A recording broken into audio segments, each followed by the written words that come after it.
எல்லோருக்கும் வணக்கம். என்னடா நடக்குது இங்க? மிக குறைவான நஷ்டத்துடன் நிஃப்டி எஸ்கேப் ஆயிடுச்சு. வெறும் 65 பாயிண்ட் தான் இறங்கியிருக்கான்.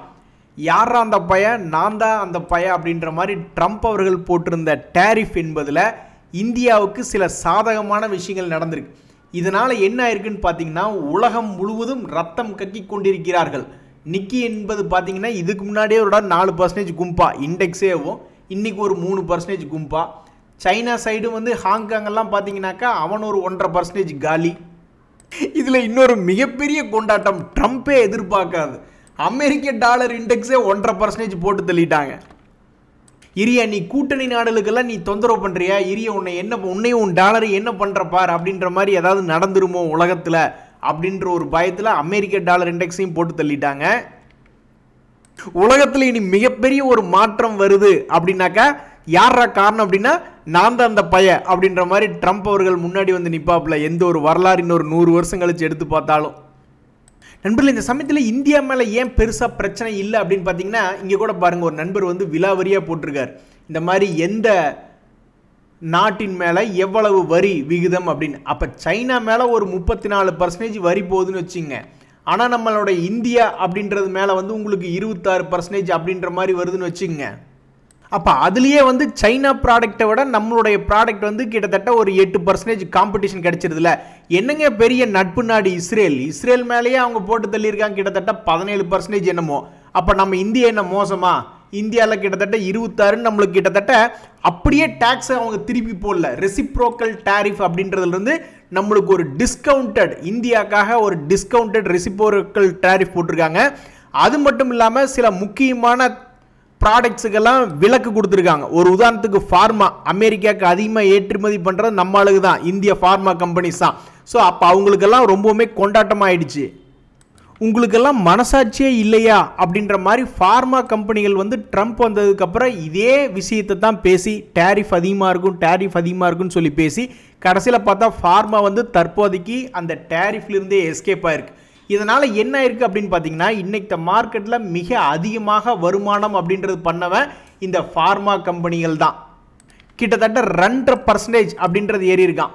அதே மாதிரி நிஃப்டி ஐடி அப்படின்றது பார்த்தோம்னா அவனையெல்லாம் தொங்கலில் விட்டுட்டாங்க. இப்படி அமெரிக்காவில் டேரிஃப் என்பது அதிகமாக ஏற்றுறதுனால ஒருவேளை அமெரிக்காலேயே ஏதாவது பிரச்சனை வந்துருமா, அமெரிக்காவினுடைய டாலருக்கு பிரச்சனை வருமா, அமெரிக்காவினுடைய பொருளாதாரத்தில் அங்கே இன்ஃப்ளேஷன்லாம் அதிகமாகி, ஏன்னா எல்லாருமே வந்து கன்சூமர்ஸுக்கு தானே அந்த டேரிஃபை பாஸ் பண்ணி விடுவாங்க.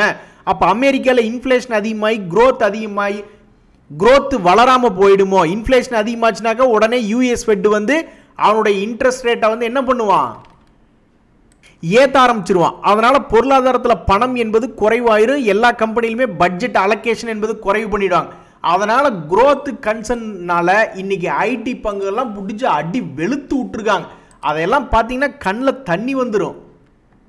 ஐடி இண்டெக்ஸில் இருக்கக்கூடிய பர்சிஸ்டன்ட்னு ஒரு பங்கு, அவன்லாம் 10% காலி.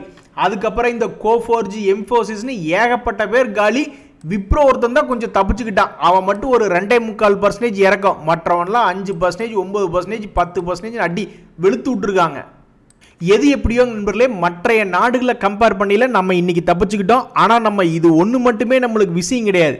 இனிமேல் நம்மளுக்கு Q4 ரிசல்ட் இருக்குது. அவன் இனி என்ன பண்ண போகிறான்னு தெரியல. அது போக ஆர்பிஐனுடைய தகவல்கள்லாம் இருக்குது. ஸோ அலை இன்னும் ஓய்ந்து முடிக்கவில்லை. அலை தொடர்ந்து அடிச்சு கொண்டே இருக்கின்றன.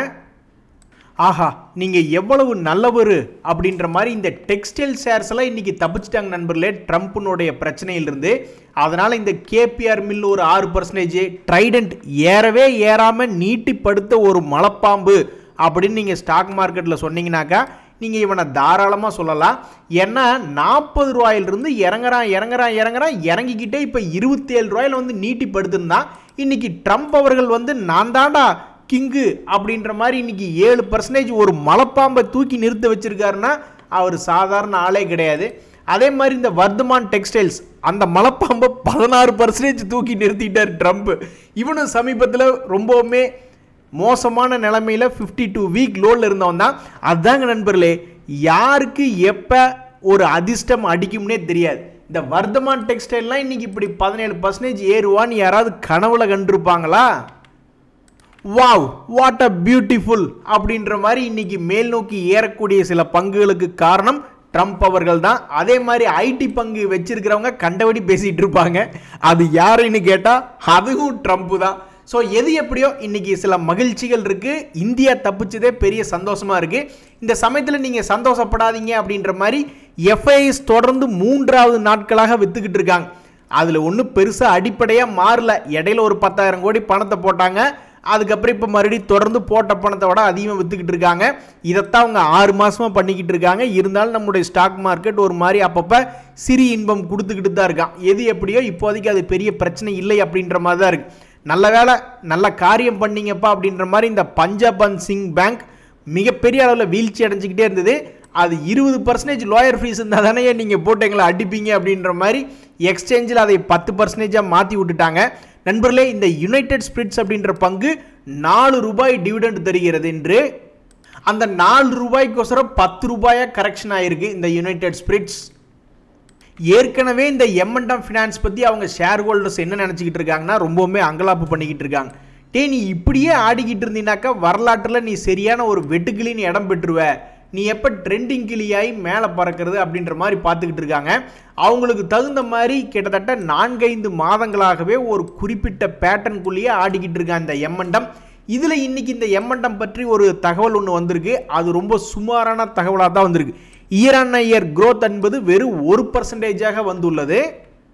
என்னப்பா ஒரு growth இல்லாமல் இப்படி சுமாரான தகவல் விட்டுருக்க, இனி நீ மறுபடியும் வெட்டுக்கிளி மாதிரி இதுக்குள்ளேயே தான் ஆடிட்டு இருக்க போறியா, என்ன பண்ண போறா அப்படின்ற மாதிரி அந்த ஷேர் ஹோல்டர்ஸ்லாம் எதிர்பார்த்துக்கிட்டு இருக்காங்க. நண்பர்களே, இந்தியாவில் சில கஷ்டமான சூழ்நிலைகள் இருந்தாலும் சில கம்பெனிகள்லாம் வந்து இன்னுமே ஸ்ட்ராங் growth அப்படின்றது காமிச்சிக்கிட்டு தான் இருக்கான். இந்த ஹரியோம் பைப் அப்படின்ற கம்பெனி கிட்டத்தட்ட 52 வீக் லோவில் இருக்கக்கூடிய கம்பெனி. ஆனால் இன்னைக்கு 7% ஏறி இருக்கான். என்ன காரணம்? அவனுடைய முதலீட்டாளர்களை எஃப்ஐஎஸ் வந்து தற்போது 9.4% வச்சிருக்காங்களே, அது காரணம் இல்லை. ஈவன் வெளியிட்டிருந்த பிஸ்னஸ் அப்டேட் அப்படின்றதுல நீங்கள் போய் பார்த்தீங்கன்னாக்கா எங்களுடைய growth என்பது சேல்ஸில் பார்த்தீங்கன்னாக்கா கிட்டத்தட்ட 46% இயர் ஆன் இயர் இன்க்ரீஸ் ஆகிருக்கு. அதே மாதிரி எங்களுடைய தனித்தனியாக பாருங்க, எந்த ஒரு ப்ராடக்ட்டும் திருப்பூரில் கூட சொல்லுவாங்க, நீங்கள் ஒரு ப்ராடக்டை விற்காம அதில் வேல்யூ ஆட் பண்ணி விற்றீங்கன்னா இன்னும் பெரிய அளவில் ப்ராஃபிட் மார்ஜின் பார்க்கலாம் அப்படின்ட்டு. ஸோ இவங்க பண்ணியிருக்கக்கூடிய வேல்யூ ஆடட் ப்ராடக்ட்ஸில் 46% இயர் ஆன் இயர் இன்க்ரீஸ் ஆகிருக்கு. அதே மாதிரி டோட்டல் சேல்ஸாக பார்க்கும்பொழுது 23% இயர் ஆன் இயர்னு ஒரு ஸ்ட்ராங் growth என்பதை இந்த ஹரியோம் பைப் காமிச்சிருக்காங்க. அதனால தான் இன்றைக்கி நம்மளுடைய ஸ்டாக் மார்க்கெட் சரி போனால் போகுதுன்னு இவனை இயர் லோவிலிருந்து கிட்டத்தட்ட ஒரு 7% ஏற்றி விட்டுருக்கு. நீ இப்படியே பண்ணிக்கிட்டு கண்டிப்பாக நாங்கள் போய் கும்பாகி நடுத்தெருவில் தான் நிற்போம் அப்படின்ற மாதிரி சில முதலீட்டாளர்கள் ஃபீல் பண்ணிக்கிட்டு இருப்பாங்க. ஒரு உதாரணத்துக்கு பார்த்தீங்கன்னா இந்த ஈசாப் ஸ்மால் ஃபினான்ஸ் பேங்க் அப்படின்றது ஏற்கனவே 52 வீக் லோவில் இருக்கான். அவன் ஒரு காலத்தில் 70 ரூபாயெல்லாம் இருந்தவன் இப்போ 30 ரூபா ரேஞ்சில் போய்கிட்டு இருக்கான். என்ன காரணம்னா ஷாக்கிங்காக மிகவும் அதிர்ச்சிகரமாக நஷ்டம் செஞ்சு, அதாவது நம்ம கார்பரேட் கம்பெனிகள் வந்து பெருசாக லாப வளர்ச்சி காட்டல, ஆனால் லாபம் தான் காமிச்சுக்கிட்டு இருந்தானுக்கான. ஆனால் இந்த இசாப் ஸ்மால் ஃபினான்ஸ் போன்ற வெகு சில கம்பெனிகள் தான் போன குவார்ட்டர்களில் வந்து லாஸ் மேக்கிங் அப்படின்ற மாதிரி காமிச்சிருந்தான்.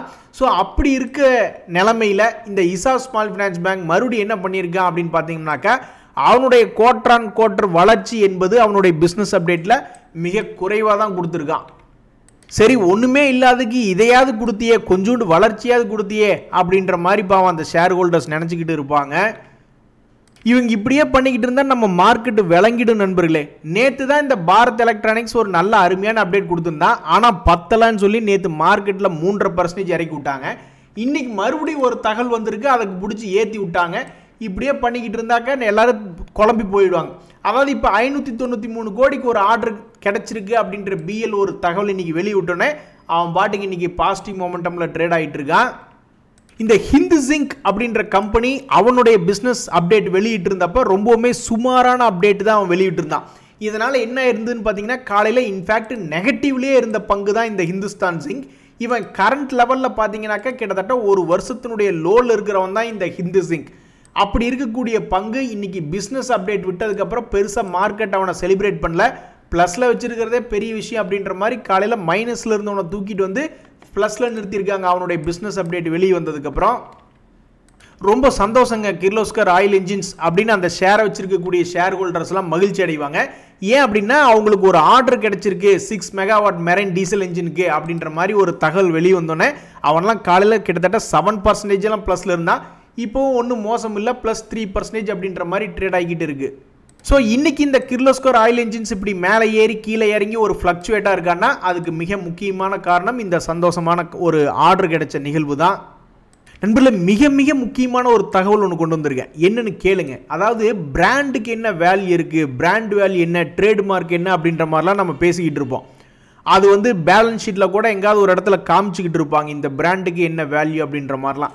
அப்படி இருக்க போகையில் இந்த ஃபோர்டிஸ் ஹெல்த் கேர் அப்படின்றவங்க ஃபோர்டிஸ் மார்க்ஸ் அப்படின்ற அந்த ட்ரேட்மார்க் வாங்குறதுக்கு எவ்வளவு செலவு பண்ணியிருப்பாங்கன்னு நீங்கள் யோசிங்க பார்ப்போம். ஒரு செகண்டில் பதில் சொல்லுங்க பார்க்கலாம். 200 கோடி செலவு பண்ணி அதை எடுத்திருக்காங்க. இன்னொரு மிக முக்கியமான தகவல், இந்த போரோசில் அப்படின்ற கம்பெனி ராஜஸ்தானில் ஒரு 40 கோடி முதலீட்டில் ஒரு மேனுஃபேக்சரிங் பிளான்ட் போடலாம் அப்படின்ற மாதிரி அவங்களுடைய போர்டு அப்ரூவல் கொடுத்துருக்காங்க. சரிங்க நண்பர்களே, நிறைய பேர் வந்து ட்ரம்ப் அவர்களை பார்த்து கேட்டுக்கிட்டு இருந்திருப்பாங்க, ஏய் நீ சும்மா இருக்க மாட்டியா அப்படின்ட்டு. உண்மையிலேயே நீ மேபி அவர் அடுத்த 4 வருஷத்துக்கு சும்மா இருக்கிறதுக்கு தான் வாய்ப்புகள் அதிகம். ஏன்னா டேரிஃப்னு சொல்லிட்டு இருந்தாரு. அந்த டேரிஃப் வந்து முடிஞ்சிருச்சு. ஸோ இந்த டேரிஃப் வந்து முடிஞ்சதுக்கப்புறம் இது ரொம்ப முக்கியமான தகவல். இப்போ என்ன மார்க்கெட்டில் நடந்திருக்கு, பாசிட்டிவ் சைடு யாரெல்லாம் கொண்டு வந்து உட்கார வச்சுருக்காங்கன்னா இந்த ஃபார்மா சைடு பாசிட்டிவில் கொண்டு வந்து நிறுத்தியிருக்காங்க இம்மீடியட்டாக இன்னைக்கு தேதியில் பார்க்கும்பொழுது. அதுக்கப்புறம் பார்த்தீங்கன்னா டெக்ஸ்டைலில் ஒரு மாதிரி பாசிட்டிவ் சைடு கொண்டு வந்து நிறுத்தியிருக்காங்க. மிகப்பெரிய அடி வாங்கினவன் யார் அப்படின்னு பார்த்தீங்கன்னாக்கா நம்ம ஐடி தான். அதாவது ஃபார்மாவும் கீழே தான் கிடந்தது, ஐடியும் கீழே தான் கிடந்தது. இப்போ ஃபார்மாவில் பல பங்குகளை ஏற்றி விட்டாங்க. ஆனால் இந்த ஐடியை வந்து லோ, ஆல்ரெடி இருந்ததே லோ, அங்கிருந்து மறுபடியும் பிரேக் டவுன் பண்ணி இன்னும் 10% இப்போ அவன் இறக்கி விட்டுருக்காங்க. ஸோ ட்ரம்ப் அவர்களுடைய பிரச்சனை முடிஞ்சிருக்கக்கூடிய இந்த தேதியில் இனிமேல் மறுபடியும் பிரச்சனை வருதுன்னா யாருக்கெல்லாம் பிரச்சனை வரும்னா மறுபடியும் இவங்களுக்கே தான் பிரச்சனை வரும். ஆட்டோ, ஐடி இது போன்ற துறைகளுக்கு தான் மறுபடியும் பிரச்சனை வரும். மறுபடியும் டேரிஃப் சம்பந்தமாக ஏதாவது ஒரு நல்ல செய்தி வெளியிடுறாருன்னு வச்சிங்களேன், அப்போ மறுபடியும் நல்ல செய்தி யாருக்கு வரும்? இந்த மாதிரி ஃபார்மா இண்டெக்ஸுக்கு, அதே மாதிரி டெக்ஸ்டைல் இதில் இல்லை, பட் டெக்ஸ்டைல் இண்டெக்ஸுக்கு, ஹெல்த் கேர் இண்டெக்ஸுக்கு தான் மறுபடியும் நல்ல செய்தி வரும். இன்னைக்கு தெரியுது பார்த்தீங்களா, இந்த நிஃப்டி ஃபார்மா போன்ற இண்டெக்ஸுகள் தான் டிஃபென்சிவ் ஸ்டாக்ஸ் அப்படிம்பாங்க ஸ்டாக் மார்க்கெட்டில். ஏன் அப்படின்னா இந்த மாதிரி எந்த பிரச்சனை வந்தாலும் ஃபார்மா போன்ற இண்டெக்ஸ்கள் ஓரளவுக்கு திறமையாக இருக்கும் அப்படின்ற ஒரு காரணத்தினால தான் அதெல்லாம் டிஃபென்சிவ் செக்டரில் வச்சுருந்தாங்க. பெயருக்கு ஏற்ற மாதிரி இன்னைக்கு நிஃப்டி ஃபார்மா நின்று விளையாண்டுட்டான். சரிங்க நண்பர்களே, இன்றைய தகவல் அனைத்து உங்களுக்கு உதவியாக இருந்தால் எனக்கு மகிழ்ச்சி தான். ரொம்ப நன்றி, வணக்கம்.